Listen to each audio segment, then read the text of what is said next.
get in at the $80 price range. After that, it goes to $93 at the gate. And is that for the whole weekend, or is that a day pass? Yes, that's pass? for the whole weekend and includes all activities, etc., that are going on throughout the weekend. All right. Are there any day passes or anything like that? We do have a day pass, and the day passes are available at the gate for $45. They don't include overnight camping. So if somebody wants to just come in for a day, they can come in for $45 at the day. Now, what is the website that you all have that has all of this information and this schedule and so forth? It's BabalonRising.org. That's BabalonRising,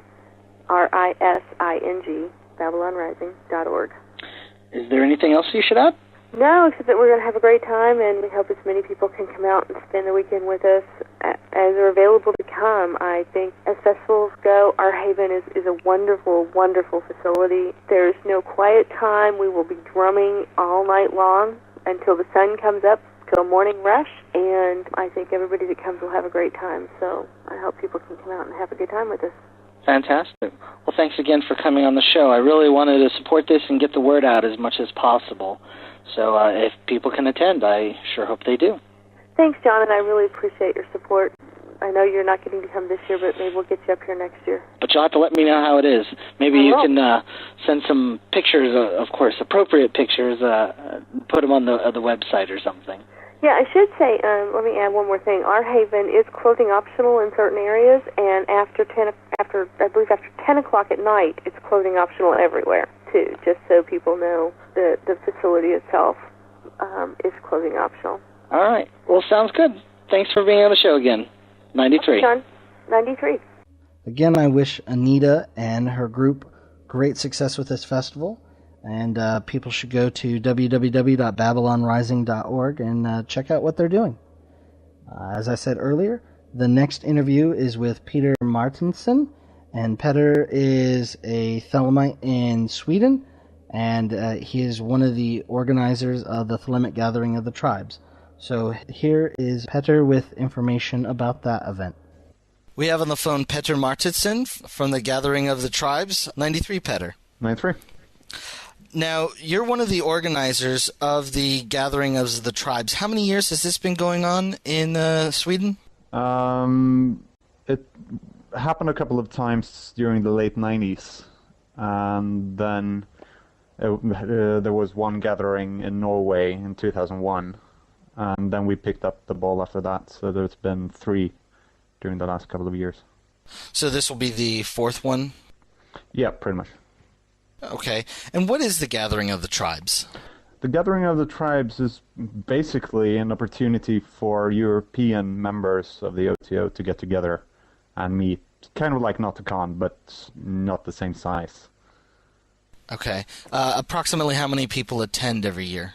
It's been different. I know in Norway, I think we were about like 45 people. I can't really remember right now, but around 45.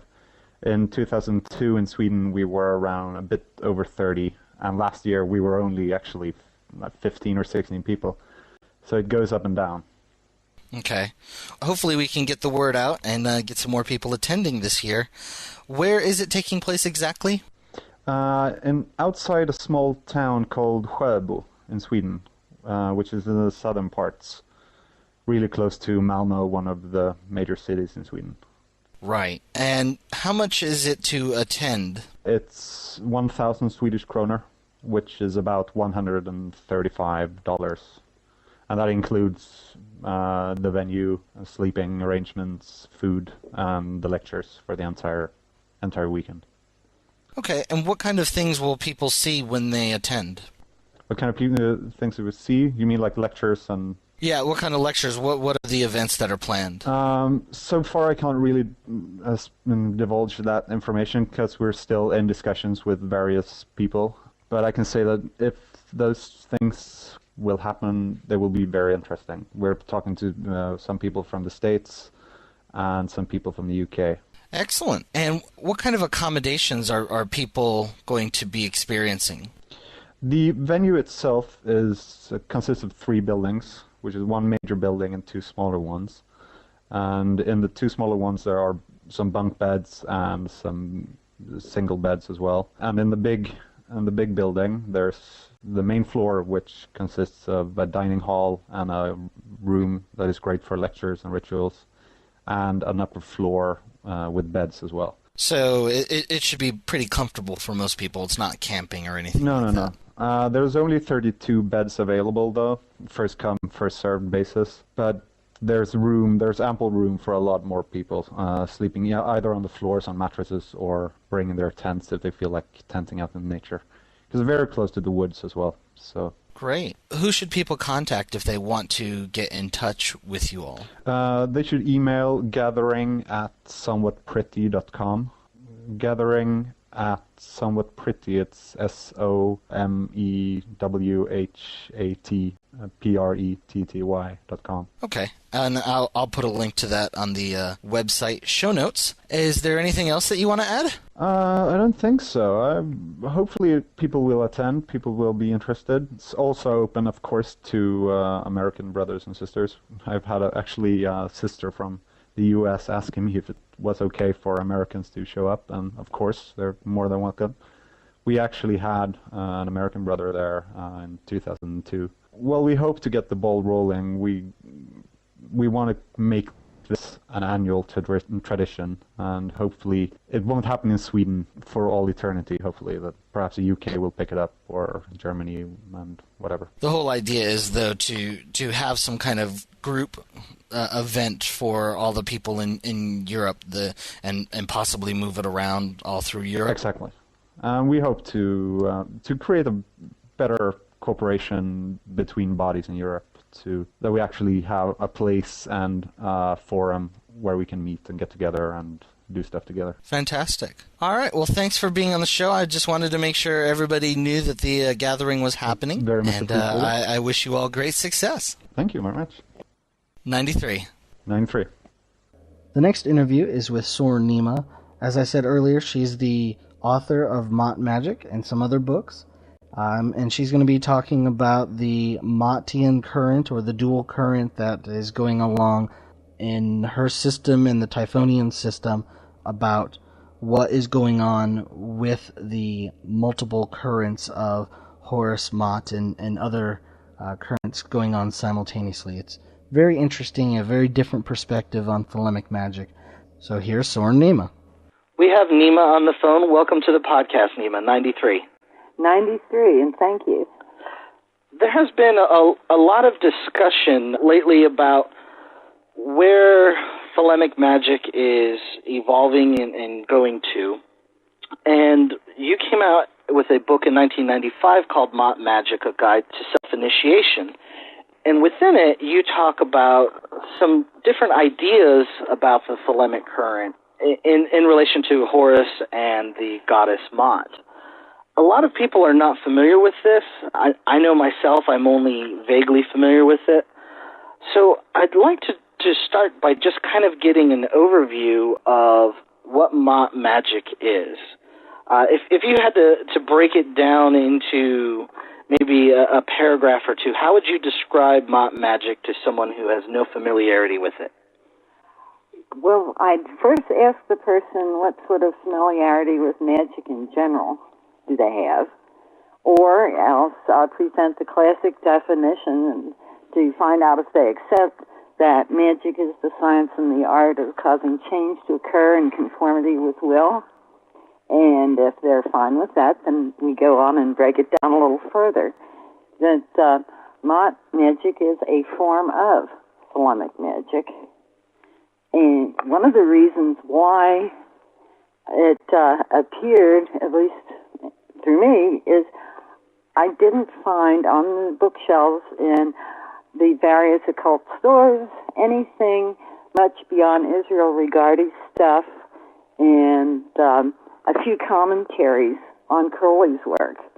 And it also occurred to me that, well, I thought from my reading of and working with Aleister Crowley's magic that he was encouraging each magician to invent or discover the individuals tailored to the individual magic. And the shelves were bare. I mean, there were commentaries on Crowley's stuff, but where was the original work that he seemed to be encouraging?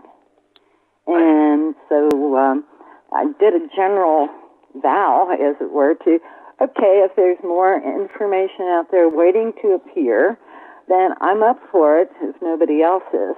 And had a series of various visions and dialogues with interesting astral entities that sort of were more than helpful in producing the work. Okay. And so what makes it different? Well, for one thing, it balances out the tetragrammaton formula by having a second female to go with Isis, as it were.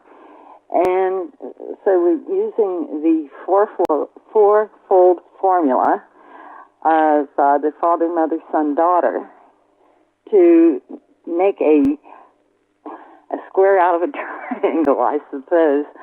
It just felt more balanced to me.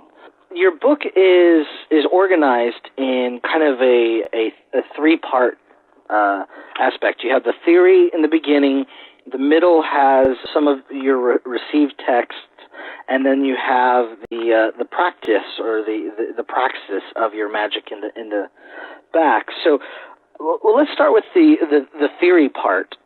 There's two paragraphs kind of that touch on your squaring of the triangle that you were talking about. On page 7, it says, although the child is a synthesis of the mother and father dialectic, and the child we're talking about here is Rahur Kuit, there was a fourth factor needed to complete the family of eons, to complete the magical formula of Yod He Vav He, where Yod is the father, He the mother, Vav the son, and the final He is the daughter.